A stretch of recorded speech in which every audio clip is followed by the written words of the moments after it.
చూస్ country delight, live better. ఇప్పుడే country delight app ని download చేసుకోండి.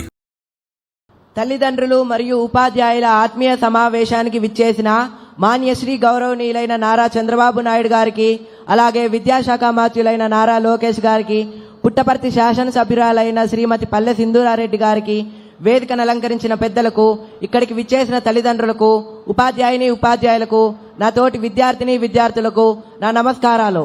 నా పేరు ఆర్ చరణ్ తేజ్. నేను 9వ తరగతి చదువుతున్నాను.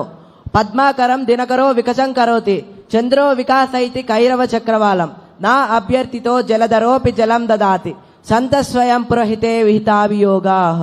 ఈ పద్యం యొక్క భావం ఏంటంటే, సూర్యుడి కిరణాలు పడగానే పద్మాలు వికసిస్తాయి, అలాగే చంద్రుడి కిరణాలు సోకగానే కలువలు వికసిస్తాయి. మేఘుడు మనం అడగకుండానే వర్షాన్ని ఇస్తాడు. మీలాంటి పెద్దవాళ్ళు ప్రజలు అడగకుండానే సహాయం చేస్తారు సార్. ఇవి గొప్ప వాళ్ళ యొక్క లక్షణాలు. మన రాష్ట్ర ముఖ్యమంత్రి వర్యులు ఎంతో గొప్ప ఆలోచనతో, ఏ పిల్లవాడు విద్యకు దూరం కాకూడదన్న గొప్ప సంకల్పంతో తల్లికి వందనం అనే పథకాన్ని అమలు చేశారు. ఒక్కో విద్యార్థికి 15,000 చొప్పున ఆర్థిక సహాయం చేశారు.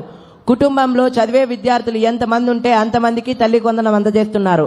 మా గృహం నందు కూడా మేమిద్దరం తల్లికి వందనం లబ్ధి పొందాం సార్.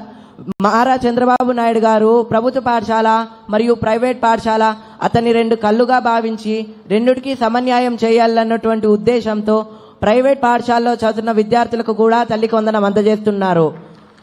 1వ తరగతి నుంచి 12వ తరగతి వరకు చదువుతున్న ప్రతి విద్యార్థికి తల్లికి వందనం అందజేస్తున్నారు. ఈ సందర్భంగా నేను నా ఫ్రెండ్ వాళ్ళ జరిగిన ఒక ఫ్యామిలీ ఇష్యూ మీకు చెప్పాలనుకుంటున్నాను. నా ఫ్రెండ్ వాళ్ళ ఫ్యామిలీ చాలా పూర్ ఫ్యామిలీ. వాళ్ళ ఫ్యామిలీలో టోటల్ 5 మెంబర్స్ ఉంటారు. మదరు, ఫాదరు, వాళ్ళకి 3 కొడుకులు.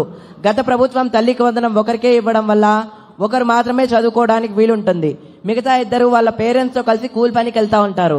అది గమనించిన మన రాష్ట్ర ముఖ్యమంత్రి వర్యులు, ఏ పిల్లవాడు ఇలా కూలి పనికి వెళ్ళకూడదు, 18 ఏళ్ల వయసు లోపున్న ప్రతి పిల్లవాడు కంపల్సరిగా పాఠశాలలో లేదా కళాశాలలో చదువుకోవాలా అనే గొప్ప సంకల్పంతో తల్లికి వందనం అనే పథకాన్ని అమలు చేయగా, కుటుంబంలో ఎంతమంది విద్యార్థులుంటే అంతమంది విద్యార్థులకి తల్లికి వందనం అందజేస్తున్నారు.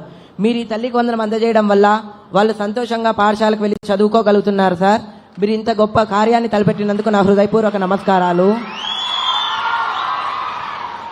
నేను మీకు మాట ఇస్తున్నాను సార్, మీరు ఈ తల్లికి వందనం క్రింద ఇచ్చిన అమౌంట్ ఏదైతే ఉందో ఇది నేను వృధాగా వాడను. నా పై చదువు కోసం ఉపయోగించి మీ ప్రభుత్వంలోనే నా చదువు అంతా ఫినిష్ చేసి ప్రభుత్వానికి, దేశానికి ఉపయోగపడేలా తయారైతానని మాట ఇస్తున్నాను సార్.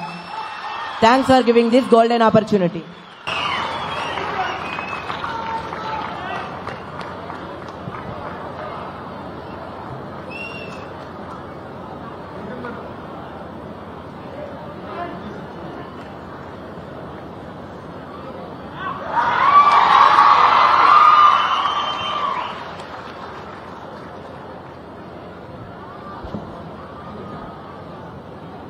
ఎంతో చక్కగా మాట్లాడిన చరణ్కి మా కృతజ్ఞతలు.